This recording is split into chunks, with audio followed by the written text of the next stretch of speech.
আয়ারল্যান্ডে তৃতীয় জনবহুল শহর লিমেরিকে বসেছিল প্রবাসী বাংলাদেশিদের মিলন মেলা উপলক্ষ বিএসএআই ফুটবল টুর্নামেন্ট। এবারের আসরে প্রতিদ্বন্দ্বিতার পাশাপাশি সম্প্রীতির বন্ধন আরও দৃঢ় করলেন প্রবাসীরা। টুর্নামেন্টের ১৬তম আসরে অংশ নিয়েছে আয়ারল্যান্ডের বিভিন্ন অঞ্চলে বসবাসরত প্রবাসী বাংলাদেশিদের ১২টি দল। খেলার শুরু থেকেই দর্শকদের উৎসাহ উদ্দীপনা ছিল চোখে পড়ার মতো। সংশ্লিষ্টরা বলছেন আগামীতেও এমন আয়োজন অব্যাহত থাকবে।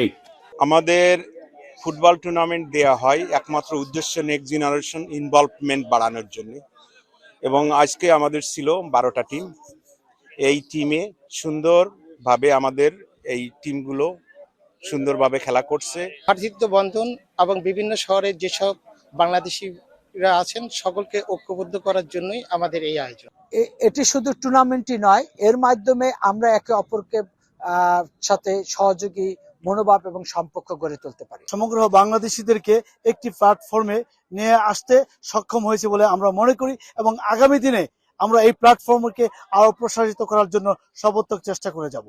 তীব্র প্রতিদ্বন্দ্বিতাপূর্ণ ফাইনাল ম্যাচে নির্ধারিত সময়ে কাঙ্ক্ষিত গোলের দেখা না মেলায় খেলা গড়ায় ট্রাইব্রেকারে, যেখানে ৩-১ ব্যবধানে ডাবলিন স্টারকে হারিয়ে শিরোপা জিতে ক্যারি টাইগার্স। ক্যারি উইন হয়েছে, অনেক আনন্দ করছি, অনেক মজা করছি, ওয়েদারও অনেক ভালো ছিল। It was a great effort from the boys. It wasn't easy, but alhamdulillah we tried several times in the past years, but alhamdulillah we've come over the final hurdle and we did it. স্থানীয় বাংলাদেশিদের মতে প্রবাসীদের ঐক্যবদ্ধ করার পাশাপাশি সুষ্ঠু সমাজ গঠনে এই ধরনের আয়োজন সহায়ক ভূমিকা রাখবে। মনিরুজ্জামান মনির, এখন আয়ারল্যান্ড।